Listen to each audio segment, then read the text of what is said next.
10년 갱신형이다. 저라면 절대 가입 안 하고요. 간병인 지원보험을 가입했다. 저라면 당장 사용으로 바꿉니다. 그리고 비갱신에 사용보험으로 잘 가입했다고 하더라도 가격이 6만 원을 넘는다. 해지를 권해드리고 싶고요. 5만 원이 넘는다. 웬만하면 가입하지 마세요. 오늘 추천드리는 이 회사는 5만 원대도 4만 원대도 아니고 3만 526원입니다. 종합병원 1인실 입원일당, 2, 3인실 입원일당도 전부 들어가 있고요. 181일 이상 보장특약도 들어갔고 20년 납 100세 만기에 비갱신형, 가족 간병도 가능한데 심지어 추후 보장 금액이 2배까지 올라가는 체증형인데도 이 가격이 나왔다는 점이 인상 깊습니다. 물론 성별이나 직업, 병력에 따라 추천드리는 상품이나 가격은 달라질 수 있지만 이렇게 저렴하면서 보장이 좋은 곳이 있음에도 보장이 좋지 않거나 비싼 곳에 가입하는 분들도 너무나 많습니다. 우리가 간병인 보험을 가입하는 이유가 소중한 내 가족들에게 부담이 되진 않을까, 짐이 되진 않을까 하는 마음에서인데 정작 나는 부담스러운 금액을 납입해야 한다면 그건 가입하지 않느니만 못한 보험이라고 생각합니다. 오늘은 여러 회사의 간병인 보험 중에서 어떤 상품이 저렴한지, 설계는 어떻게 해야 하는지 정확하게 알아보는 시간 준비해 봤으니까요. 끝까지 시청해 주시고 주변 분들께도 공유 한 번씩 부탁드리겠습니다. 그럼 간병인 사용보험을 일반형 그리고 체증형으로 나누어 남녀 각각 비교해 보겠습니다. 간병인 보험은 지원보험과 사용보험으로 나뉘는데 저는 사용보험을 훨씬 더 추천드리고 있고요. 그 이유는 뒤에서 설명하고 비교표 먼저 확인해 보겠습니다. 절대 이 가격보다 비싸다면 섣불리 가입하시면 안 되고요. 비교표를 한번 확인해 보도록 하겠습니다. 가능한 많은 회사를 비교했고 처음엔 8개 회사가 있었지만 가족간병이 되지 않거나 한도가 낮거나 가족간병이 되고 한도가 높더라도 가격이 너무 비싼 회사를 빼면 경쟁력이 있는 곳은 A, B, C 이렇게 3회사였습니다. 55세 남녀 기준으로 살펴봤을 때 남성은 B사가 가장 저렴했고요. 여성은 A사와 C사 이 둘이 가장 저렴한 가격을 보여줬습니다. 그런데 만약 여러분들 중에서 10년 동안 입원이나 수술이 없었다 이런 분들이 계시다면 건강하신 만큼 더 저렴한 가격이 가능합니다. 10년 고지형의 가격도 한번 추가해 보겠습니다. 남성 B사의 경우엔 간병인 사용일당 20만 원이 아니라 15만 원만 가능하다는 아쉬운 점이 있지만 그걸 감안하더라도 꽤 저렴하죠. 여성 C사 역시 3만 2천 원으로 기존 대비 5천 원가량 저렴한데 20만 원까지 가능하다는 장점이 있습니다. 또 남성분들께 유리했던 B사의 경우에는 이 10년 고지형보다 더 저렴한 특별한 플랜도 한 가지가 더 있는데 이건 체증형 가격 비교와 함께 뒤에서 설명드리고요. 이 가격 비교만큼이나 중요한 게 우리가 가입하는 게 어떤 보험인지, 어떨 때 보장을 받을 수 있는지 제발 반드시 알고 가입하셔야 합니다. 또 가족간병은 어떻게 보장받아야 하는지도 알아볼 거고요. 그럼 가장 먼저 과연 이 간병인 보험은 우리에게 꼭 필요할까? 이런 생각을 하시는 분들이 많으실 거라고 생각해서 실제 간병 경험자들을 대상으로 한 인식조사 자료를 준비해 봤습니다. 국민인식조사 결과에 따르면 간병을 경험한 사람의 96%가 간병비를 부담스러워하고 있다고 하는데 앞으로는 그 부담이 더 커질 수도 있습니다. 통계청의 소비자 물가지수에 따르면 소비자 물가지수에 비해 간병비는 더 가파르게 상승하고 있는 건데요.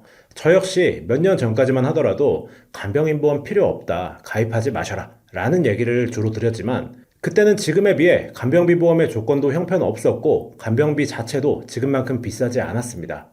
많은 회사들이 간병인 보험을 리뉴얼하면서 조건이 좋아지거나 가격이 저렴해지거나 가족 간병이 가능하게 바뀌는 등 많은 개선점들이 있었고 그리고 많은 설계사들이 본인이나 가족의 간병인 보험을 미리미리 가입해두고 있습니다. 우리나라의 인구 구조상 앞으로 간병이 필요한 노인분들은 더 늘어나게 될 텐데 수요가 많다면 가격도 올라갈 거고 미래엔 간병인 보험 없이 간병인을 사용하기가 정말 돈이 많은 분들 아니고서는 힘들어질 가능성도 있을 거라고 생각합니다. 내가 정말 시간이 널널해서 혹시나 가족이 아프면 내가 간병을 해주면 돼 하시는 분들은 가족 간병이 꼭 필요한 게 아니겠지만 가족이 있어도 거리가 너무 먼 분들, 일이 바빠 시간 여유가 없는 분들, 돌볼 아이가 있는 분들 이런 분들께는 간병인 보험이 꼭 필요할 거라고 생각하고요. 또 1인 가구이신 분들, 나를 케어해줄 가족이 없는 분들 역시 노후를 위해 간병인 보험은 필수라고 생각합니다. 저희 구독자분들은 아시겠지만 저는 보험을 가입하란 말보단 가입하지 마셔라 혹은 이런 특약 넣지 말고 돈 아끼셔라 이런 말씀을 많이 드리는데요. 이렇게 반대만 하던 제가 간병인 보험을 추천드려야겠다 마음을 먹은 결정적인 계기가 있습니다. 바로 가족 간병인데요. 최근에는 간병 업체의 등록이 정말 간편해지다 보니까 가족들을 간병인으로 고용하시는 경우도 있는데 이게 어떻게 가능한 건지, 가족 간병을 어떻게 쓸 수 있는 건지 알아야 청구를 할 수 있겠죠. 빠르게 한번 확인해 보도록 하겠습니다. 간병인 보험에서 가장 많이 주시는 질문 중 하나가 바로 가족 간병인데요. 이 부분을 이해하시려면 일단 가족 간병의 시스템을 좀 아셔야 합니다. 먼저 여기에 환자 A씨가 있습니다. 간병인을 구해야 해요. 그럼 간병인 업체에 어플이나 전화를 통해 문의를 하게 됩니다. 그럼 이 업체에서 본인들한테 등록되어 있는 간병인을 매칭시켜주고 환자가 이 간병인이 괜찮다 하면 매칭이 되는 거예요. 요즘에는 간편하게 스마트폰 어플을 통해 간병인의 프로필까지 확인하고 내가 직접 선택까지 할 수도 있는데요. 이렇게 간병인이 매칭이 되면 간병인이 나를 간병해주고 나는 간병인 업체에 간병비를 지불하게 되겠죠.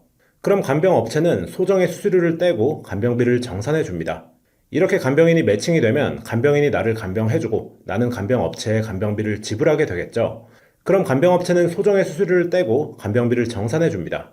굉장히 간단하죠? 병원에서 치료받고 보험금을 청구하는 과정과 동일한 거예요. 그럼 여기에서 가족 간병이 어떻게 되냐? 아까 간병인 지원업체에 등록을 한다고 했잖아요. 여기에 가족 또는 지인이 등록을 하는 거예요. 그리고 어플을 이용해서 가족을 내가 고용한다. 이게 가족 간병의 구조다 라고 보시면 됩니다. 많은 분들이 오해하시는 게 가족 간병을 하면 간병비가 지급이 안 될 거라고 생각하는데요. 모든 회사가 되는 건 아니지만 제가 앞서 비교표에서 추천드렸던 회사는 모두 가족 간병 청구가 가능한 회사들입니다. 약관 내용을 한번 살펴볼게요. 간병인 어플이 간병 업체니까 간병 업체를 통해서 간병 서비스를 제공받는 거고 영수증 또한 간병 업체에서 끊어주는 겁니다. 그리고 약관상 가족이나 지인일 경우에 제한된다는 내용 또한 없어요. 사실 제가 얼마 전부터 갑자기 간병인 보험을 추천드리고 저희 부모님도 가입을 시켜드리고 한 가장 큰 이유가 이 가족 간병이거든요. 언제라도 막힐 수는 있지만 적어도 몇몇 회사에서는 현 시점까지 가능하다는 점 참고 부탁드리겠습니다. 간병인 보험은 둘로 나뉩니다. 간병인을 직접 지원해주는 간병인 지원보험이 있고 내가 간병인을 쓰고 청구하면 정해진 금액이 나오는 간병인 사용보험이 있는데요. 결론부터 말씀드리면 제가 추천드리는 유형은 간병인 사용보험입니다. 간병인 지원보험은 가입자가 간병인을 필요로 할 때 보험사에 요청을 하면 48시간 내에 간병인을 직접 지원해주게 되는데요. 내가 따로 알아보지 않아도 보험사에 전화만 하면 간병인을 보내주고 비용을 대주는 게 아니라 간병인을 보내주니까 인건비 상승 걱정 역시 거의 없다고 볼 수 있습니다. 그런데 이렇게 여러 장점이 있는 간병인 지원보험을 두고 사용보험을 더 추천드리는 이유가 뭘까요? 우선 48시간이라는 말이 좀 신경이 쓰입니다. 내가 만약 이틀 정도만 입원을 하게 됐다. 그런데 간병인을 컨택하고 나에게 연결되는데 48시간이 걸린다면 사실상 도움을 받지 못할 가능성도 있는 거예요. 그리고 이 간병인 지원보험을 추천하시는 분들이 가장 강조하시는 게 인건비 걱정이 없다. 사용보험은 인건비 상승 감당 안 된다. 이런 얘기를 많이 하시는데 간병인 지원보험 역시 인건비 상승에 대한 걱정은 없지만 보험료 변동에 대한 걱정이 있습니다. 최대 10년 갱신형으로만 가입이 가능하기 때문인데요. 갱신형은 갱신 시점의 손해율에 따라 보험료가 변동됩니다. 인건비 상승으로 손해율이 높아진다면 갱신 시점에 내 보험료도 그 손해율에 따라서 비싸질 테니까 결국 시간이 지나면 인건비 문제에서 완벽하게 자유로울 순 없는 거나 마찬가지다 라는 게 제 생각이고요. 제가 실비보험처럼 특수한 경우가 아니고선 갱신형을 잘 추천드리지 않는 게 이런 불안정한 특성이 있기 때문인데 마찬가지의 이유로 간병인 지원보험은 추천드릴 수가 없습니다. 어떤 보험보다 노후에 가장 필요한 게 간병인 보험인데 중간에 너무 비싸지기라도 해서 해지하게 된다면 무슨 소용이 있을까요? 이 갱신형만 가능하다는 점이 정말 큰 단점이라고 생각합니다. 이어서 간병인 사용보험을 보면 가입자가 직접 간병 업체나 어플을 통해 간병인을 고용하고 그 영수증을 청구해서 간병인을 사용한 일수만큼 가입 금액이 지급되는 방식인데요. 비갱신으로 가격이 오르지도 않는다는 점, 가족 간병이 가능하다는 점, 그리고 필요할 때 간병인을 사용하고 영수증만 청구하면 되니까 활용도도 굉장히 높다는 장점이 있습니다. 다만 사용보험의 경우엔 내가 가입한 금액만큼만 딱 지급이 되다 보니까 추후 인건비가 상승한다면 간병보험만으로는 간병인 비용이 감당하기 힘들어질 수도 있다는 약점이 있습니다. 하지만 지금은 체증형이 있기 때문에 그 약점마저 많이 사라졌다고 볼 수 있는데요. 체증되는 정도는 회사에 따라 다르지만 비사 기준으로 설명드려 보면 이런 식으로 체증형 선택이 가능합니다. 간병인 사용 입원일당 15만원, 그리고 요양병원 5만원을 체증형으로 가입할 수 있고 여성분들께 유리했던 C사의 경우엔 간호간병 통합서비스 사용 일당까지 체증형으로 선택이 가능하다는 점. 그러나 이 부분을 감안하더라도 남성분들은 B사가 워낙 저렴하기 때문에 가격 대비 B사가 더 유리하다는 점 참고 부탁드리고요. 그럼 어떻게 체증이 되는 거냐? B사의 약관을 한번 살펴볼게요. 가입 5년 차에 가입 금액의 20%를 추가로 보장받게 되고요. 가입 10년 차부터는 50%, 20년 차부터는 100%를 추가로 지급받게 됩니다. 간병인 사용일당 15만 원을 가입했다면 5년 뒤부터는 18만 원, 10년 뒤부터는 22만 5천 원, 20년 뒤부터는 30만 원을 보장받게 되는 거죠. 인건비 상승에 대한 걱정이 되시는 분들은 이 체증형을 선택하시면 큰 문제가 없을 거라는 판단이고요. 앞으로 보장받을 날이 많이 남은 30대, 40대, 50대 분들은 이 체증형이 잘 어울린다고 볼 수 있는데요. 문제는 나이가 60대 또는 70대 정도 되신 분들의 경우에는 최대 체중치에 도달하는 20년 뒤에 계약이 거의 종료되어 간다는 점인데, 다행히 얼마 전부터 15만 원이 최대였던 일반형 가입 금액이 20만 원으로 대폭 상향되었습니다. 이러면 앞으로 20, 30년 이 정도 기간만 보장받길 원하는 분들도 크게 부족한 금액은 아닐 거예요. 간병인 비용이 하루 20만 원이 넘게 상승하더라도 일반형이 그만큼 저렴하기 때문에 내 돈을 조금 보탠다 라고 생각하시면 되는 거고요. 결국 사용일당을 선택하시는 가장 큰 이유는 비갱신형이다 보니 안정적이라는 점이 있고요. 결론적으로 저는 안정적인 사용일당 쪽을 훨씬 더 추천드립니다. 그런데 아마 영상을 보시는 분들 중에서 나이가 좀 있으시거나 고령의 부모님이 계신 분들은 가입이 안 되진 않을까 걱정도 하실 거예요. 이 부분은 우선 상품에 따라 플랜에 따라 차이는 있지만 많은 회사들이 간병인 보험의 나이 제한이나 병력에 따른 한도를 풀기 위해서 많이 노력하고 있습니다. 80세까지 높은 한도로 가입이 가능한 곳도 있고 80세가 넘어도 가입 가능한 회사가 있습니다. 병력 역시 당뇨나 고지혈증, 고혈압약 복용, 꾸준히 호르몬약을 복용하신다든지 하는 경우엔 전혀 문제되지 않고요. 문제가 되는 건 5년 이내 입원이나 수술 이력이 있는 경우, 웬만한 수술은 넘어가 주기도 하지만 척추관 협착증으로 인한 수술을 했다든지 중대질환이 있었다든지 하는 경우에는 일부 제한이 있을 수 있긴 합니다. 최근에는 10년 고지형, 그러니까 더 저렴한 강화 고지형 간병인 보험까지 나와 있는 상태고요. 이건 잠시 후에 가격 비교해서 직접 보여드리겠습니다. 어쨌든 제한이 없는 것은 아니지만 고령의 고객님들을 위해 나온 보험인 만큼 웬만한 병력은 문제없이 넘어갈 수 있으니 언제든 보험담으로 연락 주셔서 상담 받아보시길 추천드리겠습니다. 그럼 지금부터 바로 오늘의 핵심 내용이죠. 체증형까지 포함한 전체적인 가격 비교표를 확인해 보도록 하겠습니다. 사실 간병인 보험을 취급하는 회사는 20곳 가까이 되는데요. 대부분은 오래전 만들어 놓은 특약을 그대로 유지하고 있을 뿐이고요. 나머지 8개 회사 중에서 가격, 한도, 가족간병 모두 괜찮은 경쟁력이 있는 곳은 A, B, C사 이 3곳이었고, 남성분들은 B사, 여성분들은 A사와 C사가 가장 저렴하다고 말씀드렸죠. 그리고 입원이나 수술 이력을 5년이 아니라 10년까지 보는 상품에 놀라운 가성비를 보여드렸는데요.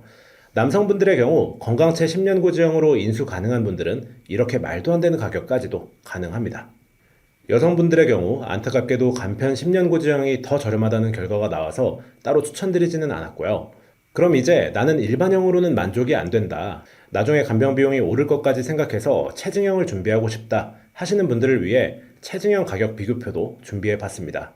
A사, B사, C사의 체증 조건이 제각각이지만 결론적으로 20년 뒤에 2배가 되는 것은 동일하고요. 남성은 이번에도 역시 B사가 가장 저렴했으며 여성분들의 경우엔 가격도 A사가 저렴하고 20년 뒤에 2배인 것도 동일하지만 C사의 경우에는 5년 20%, 10년 50%, 15년 80% 이렇게 중간중간에도 체증이 되다가 20년 차에 100%가 체증되는 시스템이기 때문에 조금 더 가격대가 있더라도 체증형을 가입하실 거라면 C사 쪽이 더 메리트가 있다고 생각합니다. 최종적으로 보면 남성분들 기준 B사가 압도적인 조건이었고요. 여성분들은 A사나 C사 간에 좀 저울질을 해보고 결정하시면 되겠습니다. 그리고 여기에 10년 고지형의 가격도 한번 확인해 봐야 할 텐데요. 강화 고지형 플랜들의 가격 역시 살펴보도록 하겠습니다. 각 성별에서 가장 좋은 조건을 가지고 있던 남성 B사, 여성 C사의 강화 고지형 플랜입니다. 남성은 B사 강화 고지형이 28,829원, 건강체 강화 고지형이 21,099원으로 압도적인 가격을 보여줬고요. 특히 건강체 강화 고지형의 경우엔 납입 면제가 포함된 금액이라는 점이 놀랍습니다. 여성분들의 경우엔 마찬가지로 C사의 강화 고지형 플랜이 4단 체증형임에도 42,219원이라는 저렴한 가격을 보여줬습니다. 입원이나 수술 이력이 별로 없는 분들이라면 꼭 이 강화 고지형으로 먼저 심사를 넣어보고 혹시나 병력 때문에 거절된다고 해도 비사와 시사의 기존 간편고지형 플랜도 보셨다시피 너무 저렴하니까 큰 문제는 없을 거라고 생각합니다. 본 광고는 광고 심의 기준을 준수하였으며 유효기간은 심의일로부터 1년입니다. 이렇게 해서 오늘은 간병인보험의 종류부터 특징과 장단점, 그리고 사용일당을 추천하는 이유와 사용일당을 가입하더라도 꼭 체크해 봐야 할 것들, 여기에 회사별 보험료 비교까지 보여드렸고요. 가장 뛰어난 상품의 실제 설계안과 체증형 상품 유형의 차이점도 설명드리면서 각 유형별 설정했을 때 보험료까지 빠짐없이 보여드렸습니다. 오늘 보여드린 추천 설계안에 대해서 궁금한 점이나 문의사항 또는 직접 설계를 받아보고 싶으신 분들은 상단의 연락처 혹은 카카오톡 채널 검색에 보험담 검색을 통해 문의 주시면 친절하게 답변 드리도록 하겠습니다. 영상이 도움이 되셨다면 구독과 좋아요 꼭 좀 부탁드리고요. 앞으로도 유용한 영상을 받아보고 싶으시다면 알림 설정까지 눌러주시면 되겠습니다. 그럼 저는 다음 시간에 더 유용한 내용, 더 유익한 영상으로 돌아오도록 하겠습니다. 감사합니다. 본 광고는 광고 심의 기준을 준수하였으며 유효기간은 심의일로부터 1년입니다.